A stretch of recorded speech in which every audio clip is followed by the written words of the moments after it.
അതിതീവ്ര വംശനാശ ഭീഷണി നേരിടുന്ന സൈസീജിയം ട്രാവൻകോറിക്കം വിഭാഗത്തിൽപ്പെടുന്ന കുളവെട്ടി മരങ്ങൾക്ക് തണലായി തൃശൂർ സെന്റ് തോമസ് കോളേജിലെ ബോട്ടണി വിഭാഗം വിദ്യാർത്ഥികൾ. ലോകത്ത് ആകെയുള്ള കുളവെട്ടി മരങ്ങൾ 400-ൽ താഴെയാണ്. കേരളത്തിൽ കലശമലയിലാണ് അതിൽ ഏറിയ പങ്കും നിലനിൽക്കുന്നത്. 2019-ൽ എളവള്ളി പഞ്ചായത്തിൽ അസിസ്റ്റന്റ് സെക്രട്ടറിയായിരുന്ന MK ആൽഫ്രഡ്, തൃശൂർ സെന്റ് തോമസ് കോളേജ് ബോട്ടണി വിഭാഗം അസോസിയേറ്റ് പ്രൊഫസർ PV ആന്റോ എന്നിവർ ചേർന്നാണ് എളവള്ളി കണിയാംതുരുത്തിൽ 40 കുളവെട്ടി മരത്തൈകൾ വെച്ചുപിടിപ്പിച്ചത്.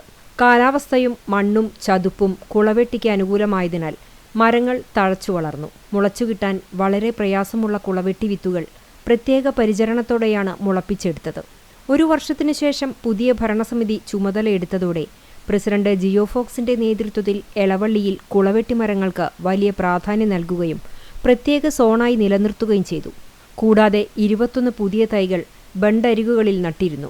8 മാസം മുമ്പ് കുളവെട്ടിമരങ്ങൾ സന്ദർശിച്ച തദ്ദേശ സ്വയംഭരണ വകുപ്പ് മന്ത്രി MB രാജേഷ് കേരളത്തിൽ കുളവെട്ടിമരങ്ങൾ വ്യാപകമാക്കുന്നതിനുള്ള നടപടി സ്വീകരിക്കുമെന്ന് അറിയിച്ചിരുന്നു.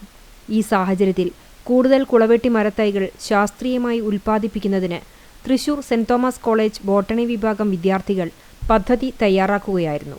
സംസ്ഥാന ജൈവവൈവിധ്യ ബോർഡിന്റെ ധനസഹായവും പദ്ധതിക്ക് അനുവദിച്ചിട്ടുണ്ട്. കുളവെട്ടിമരത്തിന്റെ തൈകൾ ഉൽപ്പാദിപ്പിച്ച് വളർത്തിയെടുക്കുന്ന നഴ്സറിയുടെ പ്രവർത്തന ഉദ്ഘാടനം എളവള്ളി ഗ്രാമപഞ്ചായത്ത് പ്രസിഡന്റ് ജിയോ ഫോക്സ് നിർവഹിച്ചു. ജൈവവൈവിധ്യ പരിപാലന സമിതി കൺവീനർ CT ജാൻസി അധ്യക്ഷനായി. പ്രൊഫസർ TV ആന്റോ, പ്രശാന്തി ജിജീഷ്, MR രാജു എന്നിവർ സംസാരിച്ചു.